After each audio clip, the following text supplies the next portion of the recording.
dan keluarga negaraan. Nah, ketika ibu bilang semangat pagi, kalian menjawab pagi, pagi, pagi, pagi, well, gitu ya, bisa? Dengan jawabannya ya, bisa dapat pahami? Oke, semangat pagi. Pagi, pagi, pagi, pagi, well. Semangat pagi. Pagi, pagi, pagi, pagi, well. Oke, tepuk tangan untuk kita semua.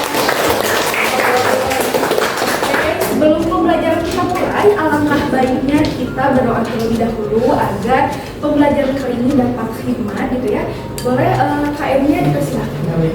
Baik, sebelum kita mulai pembelajaran, alangkah lebih baiknya kita berdoa. Berdoa dalam hati dimulai.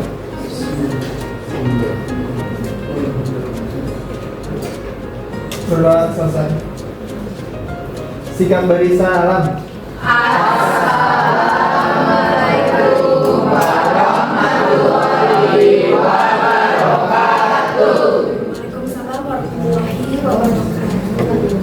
Nah, agar pembelajaran kali ini dapat nyaman dan rapi, boleh kalian berdiri dulu terlebih dahulu ya, supaya kita bisa melihat bajunya apakah sudah dimasukkan ke dalam, kerudungnya sudah nyaman. Boleh kalian lihat apakah sudah ada sampah yang belum berserakan atau sudah aman. Nah, kalau sudah aman boleh kalian lihat kembali ya.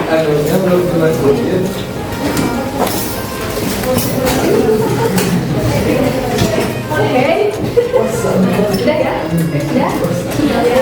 Ya udah ya, didorong kembali. Nah, agar kalian fokus ya, agar lebih fokus, boleh handphonenya kalian masukkan dulu ke dalam aja supaya kita lebih fokus gitu ya. Nanti pematerian ibu. Oke. Ya, mungkin kali ini ibu akan mengecek dulu absensinya ya.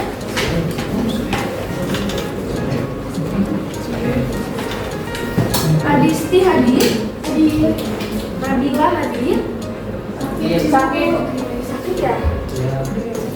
Semoga yang sakit kita doakan semoga cepat pulih kembali dan bisa berkumpul lagi dengan kita semua.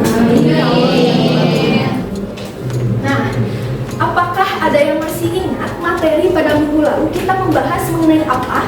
Hak dan kewajiban, Bu. Benar ya, hak dan kewajiban. Nah, ada yang masih ingat nggak hak dan kewajiban itu apa? Bagaimana Silmi? Iya, Bu. Hak itu adalah sesuatu yang harus kita dapatkan dan kewajiban itu adalah sesuatu yang harus kita lakukan, Bu. Jawab benar ya apa yang dikatakan oleh Silmi, bahwasanya hak itu segala sesuatu yang harus kita dapatkan, peroleh, sedangkan kewajiban itu segala sesuatu yang harus kita jalankan. Nah, di mana pada materi kali ini ada korelasinya atau ada kaitannya satu sama lain, yang mana materi ini yaitu Ibu akan menyampaikan mengenai nilai-nilai Pancasila dalam pembangunan nasional. Kenapa ada korelasinya? Karena yang kita tahu hak dan kewajiban kita kan sudah dipenuhi dan dijalankan. Nah, ada di sisi lain juga kita harus memenuhinya juga nilai-nilai dalam pembangunan nasional supaya hak dan kewajiban kita dapat berjalan dengan baik. Adapun tujuan pembelajaran kali ini yaitu kita dapat mengetahui adanya konsep dan prinsip Pancasila dalam pembangunan nasional. Lalu yang kedua, kita juga dapat menjelaskan nilai-nilai Pancasila dan relevansinya dalam pembangunan nasional. Lalu yang ketiga, kita juga dapat mengidentifikasi implementasi nilai-nilai dalam pembangunan nasional atau dalam kehidupan sehari-hari. Nah, sebelum pembelajaran lebih lanjut nih, boleh kalian handphonenya dibuka kembali, boleh di-scan terlebih dahulu supaya kalian bisa mengerjakan asesmen diagnostik non-kognitif. Ibu beri waktu 3 menit cukup ya? Jadi aku salahnya.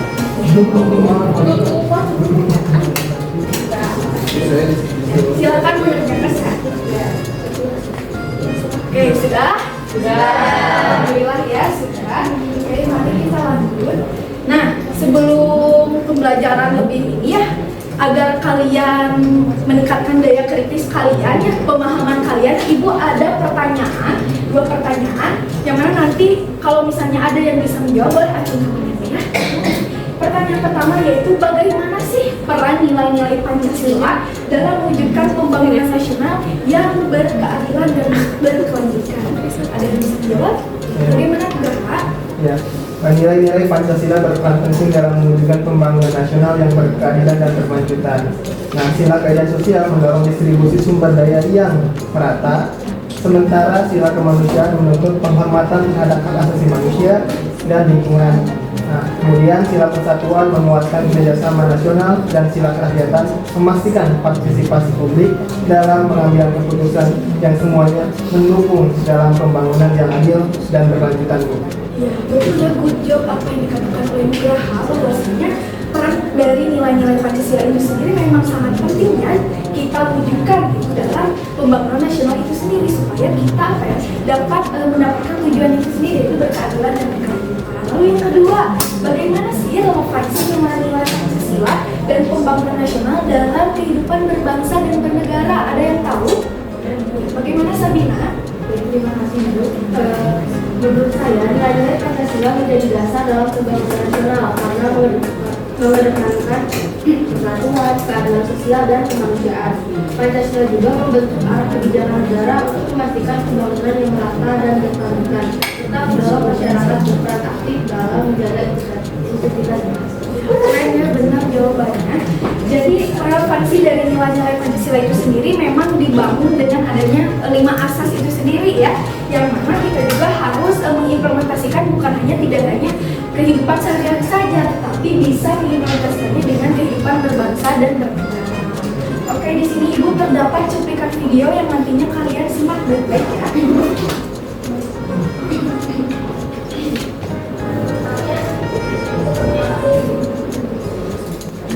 Setelah kalian tonton tadi videonya, nah menurut kalian kondisi Indonesia saat ini itu relevan nggak sih dengan video yang sudah tadi kalian tonton? Dan apakah nilai-nilai Pancasila itu sendiri memang sudah terimplementasikannya dengan sangat baik? Nah, ada yang bisa menjawab? Ya, Bu. Bagaimana Adisti? Ibu, dari video tersebut memang mencerminkan realitas yang ada di Indonesia, di mana beberapa faktor yang mempengaruhi keadaan Indonesia saat ini adalah ketimpangan sosial, kemudian ada korupsi dan juga kurangnya akses pendidikan dan layanan kesehatan yang memadai. Nah, meskipun nilai-nilai Pancasila itu memang pada dasarnya sudah digaungkan, tapi ternyata implementasinya dalam kehidupan sehari-hari ini masih belum sepenuhnya tercermin. Jadi seperti itu. Benar ya, ada yang katakan oleh Adisti bahwasanya memang dari nilai-nilai Pancasila yang sudah kita ada ya tertulis gitu bahwasanya memang belum sepenuhnya diimplementasikan dengan sangat baik gitu ya dengan kondisi Indonesia saat ini. Nah, adapun dari konsep Pancasila sebagai paradigma pembangunan nasional itu sendiri yaitu Pancasila harus menjadi kerangka kognitif dalam identifikasi diri sebagai bangsa. Nah, di mana Pancasila itu harus mempunyai dasar pemahaman yang mana mengidentifikasi sebagai bangsa. Lalu adanya prinsip Pancasila sebagai paradigma pembangunan nasional. Yang pertama, hormat terhadap keyakinan religius setiap orang. Nah, di mana kita selaku manusia harus memiliki sikap toleransi terhadap sesama agama gitu ya dan sesama umat manusia.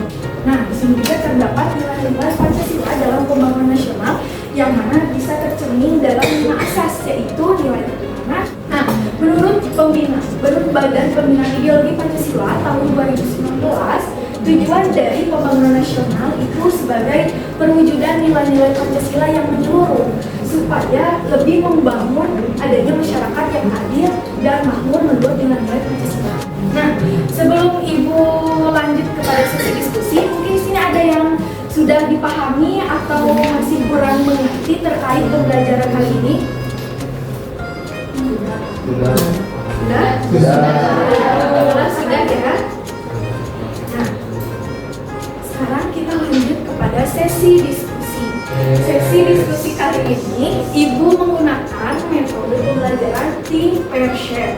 Nah, di mana tim ini kalian akan berpikir nanti Ibu akan memberikan LKPD kepada seluruh siswa, lalu kalian mengerjakan LKPD-nya tersebut secara mandiri terlebih dahulu. Lalu ketika Ibu memberikan aba-aba pair atau berpasangan, kalian berpasangan sesuai dengan teman sebangkunya. Oke, paham? Nah, lalu yang ketiga, share, berbagi. Nanti kalian sesudah berpasangan, kalian akan berbagi kepada kelompok lainnya untuk membagikan diskusi atau jawaban-jawaban yang sudah kalian diskusikan. Bisa dipahami? Bisa. Ibu akan memberikan LKPD-nya ya. Boleh KM-nya bisa bantu?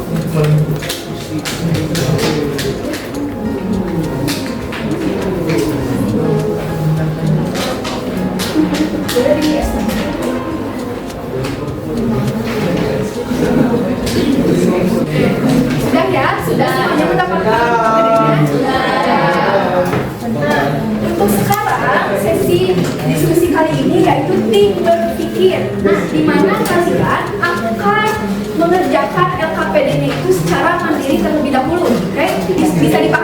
Oke, silakan untuk mulai diskusi.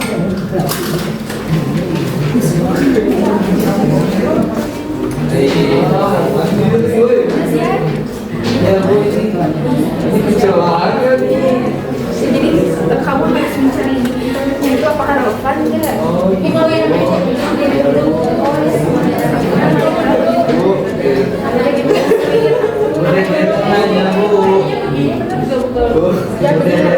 Harus lihat dulu ya relevansinya benar nggak sumbernya yang pertanyaannya. Waktu diskusi kalian sudah habis, kalian silahkan berkelompok cari pasangannya ya. Cari pasangannya dimulai dari pasangan di sini kelompok 2, 3, 4. Boleh silakan.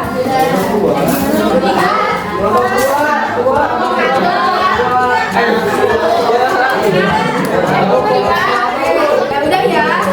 Oke, mohon perhatiannya. Sekarang, mohon perhatiannya terlebih dahulu ya anak-anak. Sekarang tahap selanjutnya yaitu pair berpasangan. Nah, di mana kalian akan mendiskusikan jawaban kalian tadi dengan teman sebangkunya. Oke, dimulai dari sekarang.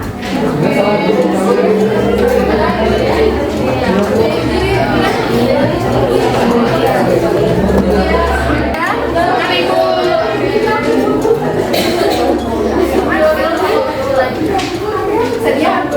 Aman, Bu. Boleh aja dulu nanti kamu pakai pulpen ya. Oke. Sesi diskusi pair berakhir, kita langsung ke sesi diskusi selanjutnya yaitu share berbagi. Kalian akan berbagi dengan kelompoknya yang sudah Ibu tentukan pada minggu lalu ya. Sudah dikirimkan di grup WhatsApp? Kalian boleh silahkan dengan kelompoknya untuk mendiskusikan topik yang sama dan jawaban-jawabannya boleh didiskusikan dengan temannya. Oke, dimulai dari sekarang.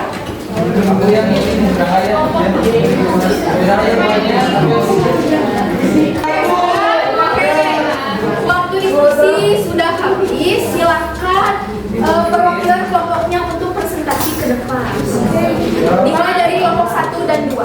Siapa namanya? Iya, yang presentasi apa? Kelompok 1 dan 2 boleh. Boleh saja.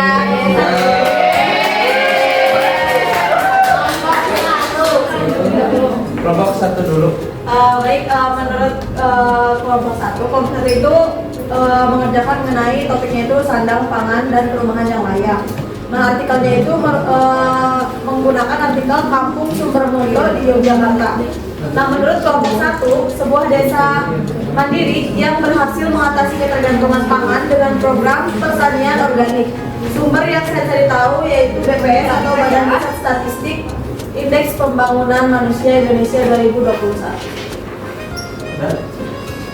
Perkenalkan, saya Zian Mulyana dari kelompok 2 Semangguraha. Izin menambahkan, kalau menurut kelompok 2, jadi warga kampung Sumbermulyo yang ada di Yogyakarta itu sudah berinisiatif dalam mendirikan rumah layak huni untuk warga yang kurang mampu. Gimana untuk meneliti dari sila-silanya?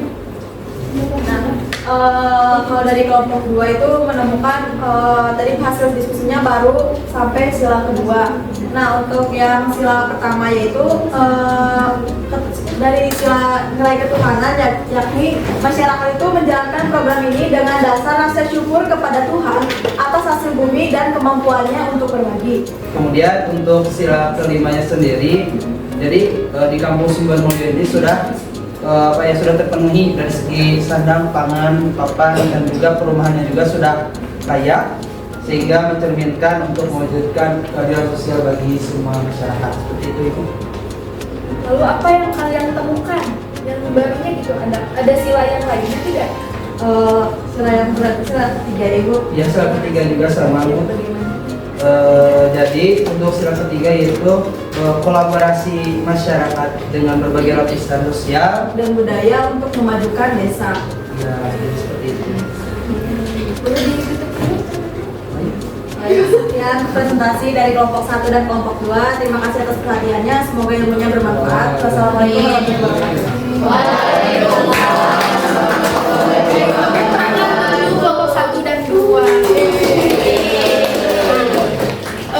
Sebelum Ibu menyimpulkan, mungkin ada yang ingin bertanya terlebih dahulu tadi menanggapi dari kelompok 1 atau 2. Waktu bagaimana? Ibu perkenalkan nama Anissa, izin bertanya. Tadi kan untuk kampung sumber bule itu tentang kemandirian pangan. Kan aku pengen nanya, bagaimana keterlibatan masyarakat kampung Sumber Mulyo dalam mempertahankan kemandirian pangan sebagai wujud partisipasi aktif dalam pembangunan nasional? Nah, dari pertanyaan Malika mungkin ada yang bisa menjawab terlebih dahulu. Saya Bu, Bagaimana Dede? mungkin jawaban dari saya Malika ya, nanti ditambahin sama Ibu terkait akan hal itu tentunya. Dari masyarakat kampung Sumber Mulyo sendiri tentunya menjaga kemandirian pangan dengan menanam padi, sayuran, bercocok tanam atau beternak secara mandiri, serta bergotong royong dalam pengelolaan lahan desa. Nah, hal tersebut tentunya dapat mendukung ketahanan pangan nasional seperti itu. Benar ya apa yang dikatakan oleh Deden, bahwasanya masyarakat kampung tersebut memang lebih mengedepankan adanya kemandirian dan juga adanya kegiatan gotong royong yang lebih mengedepankan sandang pangannya gitu supaya lebih terkenal gitu ya si masyarakatnya itu sendiri. Nah, oke. Selanjutnya yaitu di sini ada asesmen sumatif yang mana kalian nanti bisa diisi dengan barcode-nya. Nanti Ibu kirimkan saja di link grup ya, di WhatsApp grup. Ya Bu. Nah, mungkin di sini Ibu akan bertanya, apa sih yang kamu pelajari pada kegiatan pembelajaran kali ini, atau apa sih yang kalian dapat pada pembelajaran kali ini? Mungkin ada yang bisa menjawab? Bagaimana? Ya, Bu. Bagaimana, Adit? Jadi saya dapat menyimpulkan bahwa nilai-nilai Pancasila memiliki peran penting dalam pembangunan nasional, menjadi pedoman dalam mencapai tujuan pembangunan yang berkelanjutan dan adil bagi seluruh rakyat Indonesia. Gitu Bu. Job ya, artinya. Nah, sebelum Ibu menyimpulkan, di sini Ibu ada sedikit oleh-oleh untuk tugas individunya ya. Nanti kalian bisa mengerjakannya di buku paket ya, halaman 405. Deadline pengumpulannya yaitu hari Kamis tanggal 31 Oktober. Pengumpulannya itu mind mapping berupa bisa kalian bentuk karton atau poster. Bisa dipahami? Bisa. Bisa. Baik, Ibu di sini akan menyimpulkan benar tadi apa yang dikatakan oleh Adi, bahwasanya nilai-nilai Pancasila dalam pembangunan nasional ini berperan sebagai landasan moral dan etika yang mana setiap silanya itu memiliki maknanya tersendiri. Nah, lalu dari pembangunan nasional itu tidak hanya fokus terhadap pertumbuhan ekonominya saja, tetapi juga menekankan adanya kesejahteraan bersama, lalu keadilan, keselarasan antar individu, masyarakat, dan lingkungan, sehingga terciptanya Indonesia yang maju dan adil. Nah, mungkin cukup sekian untuk pertemuan kali ini. Semoga apa yang kita pelajari bisa kalian implementasikan ya, dari dimulai sejak detik ini, menit ini, sekarang, jangan dinanti-nanti. Oke. Terima kasih atas perhatiannya dan antusias kalian sangat luar biasa. Tepuk tangan untuk Assalamualaikum warahmatullahi wabarakatuh. Waalaikumsalam warahmatullahi wabarakatuh. Terima kasih Bu. KPD-nya boleh ya, nanti dikumpulkan saja KKN-nya. Berarti akhirnya Sampai saja.